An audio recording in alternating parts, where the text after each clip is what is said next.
Terima kasih telah mampir di channel Andre ADJ. Terlepas dari mitos atau fakta dari cerita atau kisah ini, saya mohon maaf apabila ada kesamaan nama tempat yang tidak sesuai dengan versi sejarah atau weton yang Anda temukan. Selamat mengikuti channel ini.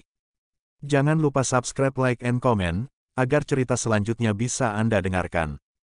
Karawang pada masa Islam juga merupakan kawasan penting. Pelabuhan Carafam yang sudah eksis sejak masa Kerajaan Sunda tampaknya terus berperan hingga masa Islam. Salah satu situs arkeologi dari masa Islam di Karawang adalah makam Syekh Kuro.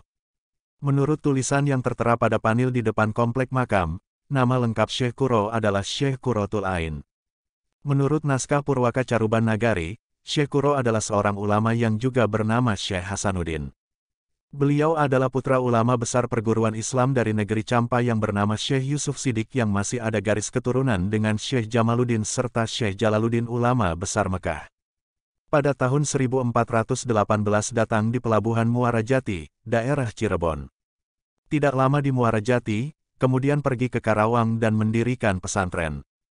Disebutkan bahwa letak bekas pesantren Syekh Kuro berada di Desa Talagasari, Kecamatan Talagasari, Karawang.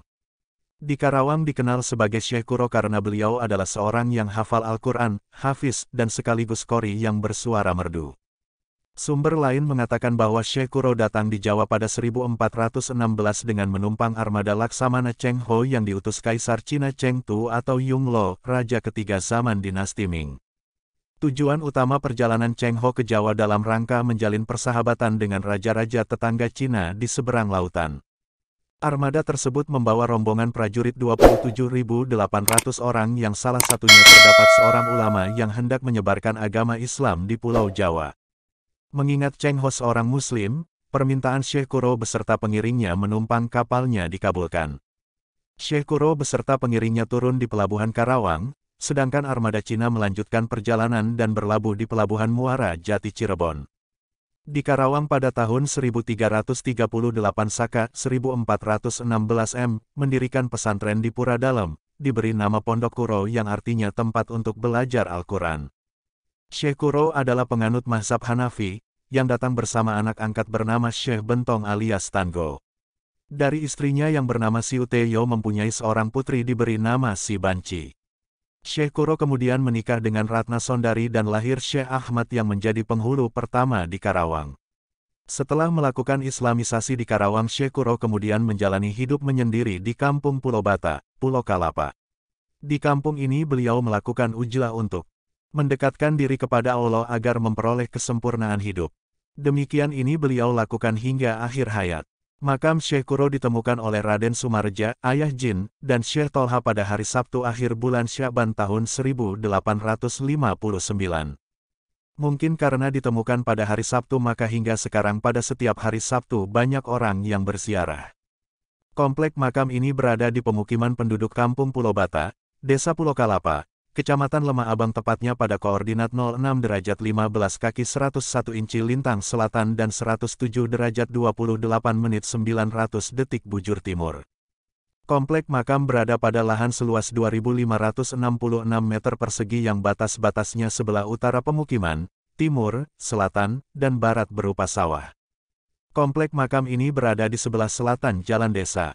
Sebelum memasuki komplek makam terdapat halaman yang sangat luas berfungsi sebagai tempat parkir kendaraan para peziarah.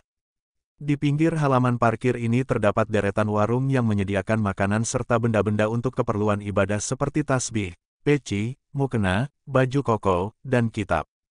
Selain di pinggir lahan parkir, sebetulnya sudah disediakan tempat khusus untuk berjualan yang mirip pasar tradisional. Lahan tempat berjualan ini terletak di sebelah timur komplek makam.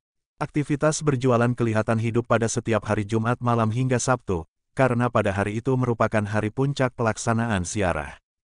Komplek makam bagian depan diberi pembatas pagar tembok berwarna hijau.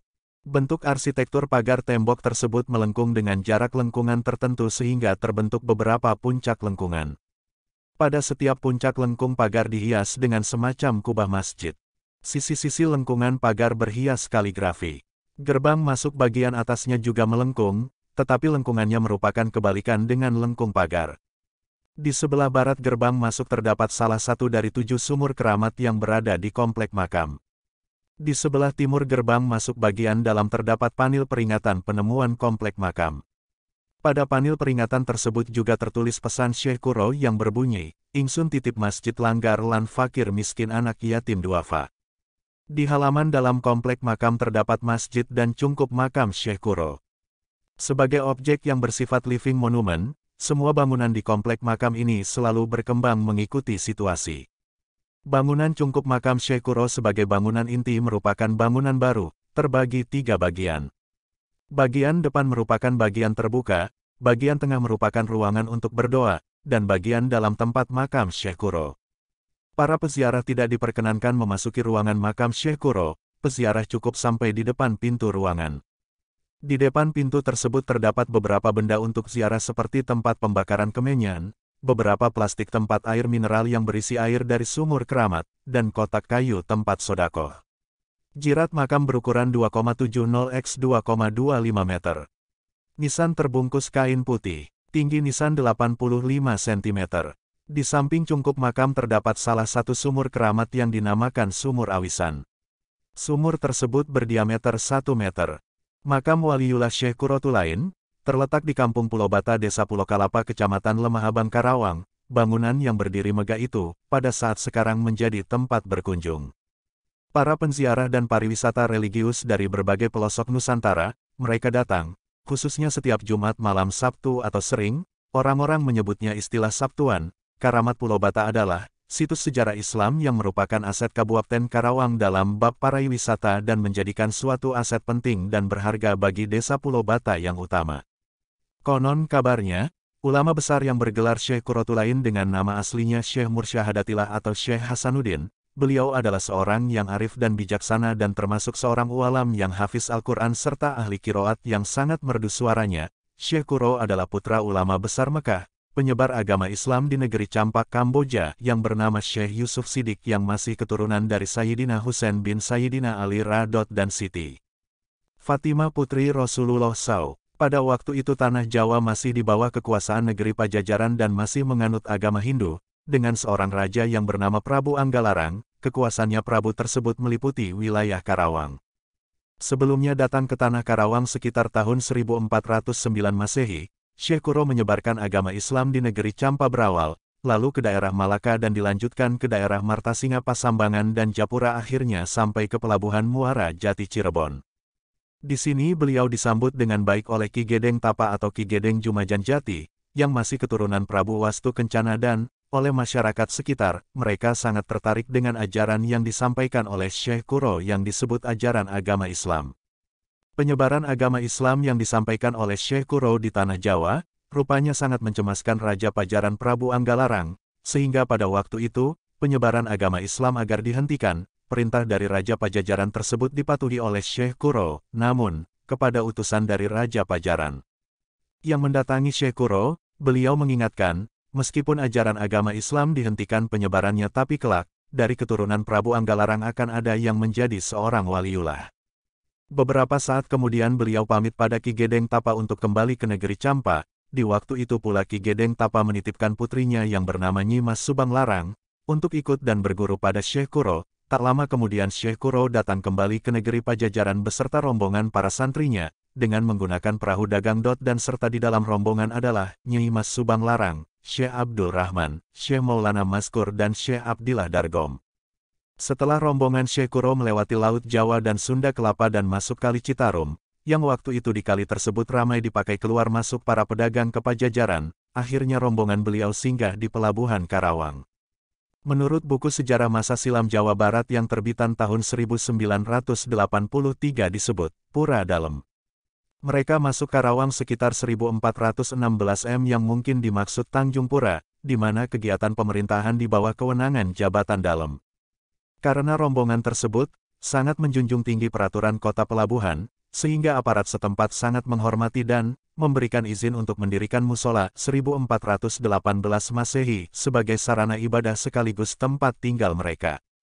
Setelah beberapa waktu berada di Pelabuhan Karawang, Syekh Kuro menyampaikan dakwah-dakwahnya di musola yang dibangunnya, sekarang Masjid Agung Karawang. Dari uraiannya mudah dipahami dan mudah diamalkan. ia beserta santrinya juga memberikan contoh pengajian Al-Quran menjadi daya tarik tersendiri di sekitar Karawang. Ulama besar ini sering mengumandangkan suara qorinya yang merdu bersama murid-muridnya, Nyi Subang Larang, Syekh Abdul Rahman, Syekh Maulana Maskur dan santri lainnya seperti Syekh Abdiullah Dargom alias Darugom alias Bentong bin Jabir Modafa alias Syekh Maghribi keturunan dari sahabat Nabi, Sayyidina Utsman bin Affan. Berita kedatangan kembali Syekh Kuro, rupanya terdengar oleh Prabu Anggalarang yang pernah melarang penyebaran agama Islam di tanah Jawa, sehingga Prabu Anggalarang mengirim utusannya untuk menutup pesantren Syekh Kuro. Utusan yang datang itu adalah putra mahkota yang bernama Raden Pamanah Rasa. Sesampainya di pesantren putra mahkota tersebut hatinya tertambat oleh alunan suara yang merdu yang dikumandangkan oleh Nyi Subang Larang, dalam mengalunkan suara pengajian Al-Quran. Prabu Pamanah Rasa akhirnya mengurungkan niatnya untuk menutup pesantren tersebut, atas kehendak yang maha kuasa Prabu Pamanah Rasa, menaruh perhatian khususnya pada Nyi Subang Larang yang cantik dan merdu suaranya, lalu, akhirnya Prabu Pamanah Rasa melamar dan ingin mempersunting Nyi Subang Larang sebagai permaisurinya. Pinangan tersebut diterima tapi, dengan syarat mas kawinnya yaitu lintang kerti jejer 100, yang dimaksud itu adalah simbol dari tasbih yang merupakan alat untuk berwirid. Selain itu, Nyi Subang Larang mengajukan syarat lain yaitu, agar kelak anak-anak yang lahir dari mereka harus menjadi raja. Seterusnya menurut cerita, semua permohonan Nyi Subang Larang disanggupi oleh Raden Pamanah Rasa. Atas petunjuk Syekh Kuro, Prabu Pamanah Rasa segera pergi ke Mekah. Di tanah suci Mekah, Prabu Pamanah Rasa disambut oleh seorang kakek penyamaran dari Syekh Maulana Jafar Siddiq. Prabu Pamanah Rasa merasa kaget ketika namanya diketahui oleh seorang kakek, dan kakek itu bersedia membantu untuk mencarikan lintang kerti jejer 100 dengan syarat harus mengucapkan 2 kalimat syahadat. Sang Prabu Pamanah Rasa dengan tulus dan ikhlas mengucapkan 2 kalimat syahadat, yang makna pengakuan pada Allah SWT, sebagai satu-satunya Tuhan yang harus disembah dan Muhammad adalah utusannya. Semenjak itulah, Prabu Pamanah Rasa masuk agama Islam dan menerima lintang kerti jejer 100 atau tasbih. Mulai dari itu, Prabu Pamanah Rasa diberi ajaran tentang agama Islam yang sebenarnya. Prabu Pamanah Rasa segera kembali ke Keraton Pajajaran, untuk melangsungkan pernikahannya dengan Nyi Subang Larang. Waktu terus berjalan maka pada tahun 1422 pernikahan dilangsungkan di pesantren Syekh Kuro dan dipimpin langsung oleh Syekh Kuro. Setelah menikah Prabu Pamanah Rasa dan dinobatkan sebagai Raja Pakuan Pajajaran dengan gelar Prabu Siliwangi. Hasil dari pernikahan tersebut mereka dikaruniai 3 anak yaitu 1. Raden Walang Sungsang, 1423 Masehi. 2. Nyi Mas Rara Santang, 1426 Masehi. 3. Raja Sangara, 1428 Masehi. Setelah melewati usia remaja, Raden Walang Sungsang bersama adiknya Nyi Mas Rara Santang pergi meninggalkan Pakuan Pajajaran dan mendapat bimbingan dari ulama besar Syekh Nur Jati di perguruan Islam Gunung Jati Cirebon. Setelah kakak beradik menunaikan ibadah haji, maka Raden Walang Sungsang menjadi Pangerang Cakrabuana dengan sebutan Mbah Kuhu Sangkan dengan beristrikan Nyi Mas Endang Gelis Putri Pandita Ajar Sakti dan Warsi. Sedangkan Nyi Mas Rara Santang waktu pergi ke Mekah diperistri oleh Sultan Mesir yang bernama Sarif Abdullah, Raja Mesir, sedangkan Raja Sangara menyebarkan agama Islam di Tatar Selatan dengan sebutan Prabu Kian Santang. Sunan Rohmat wafat dan dimakamkan di Godok Suci Garut.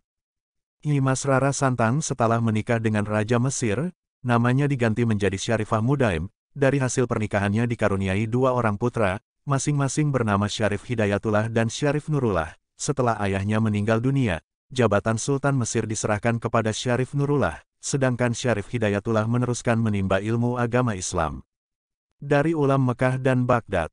Wallahu a'lam bishawab. Demikianlah kisah ini. Terima kasih telah mengunjungi channel ini, semoga bisa bermanfaat dan dapat mengikuti kisah-kisah di channel ini selanjutnya.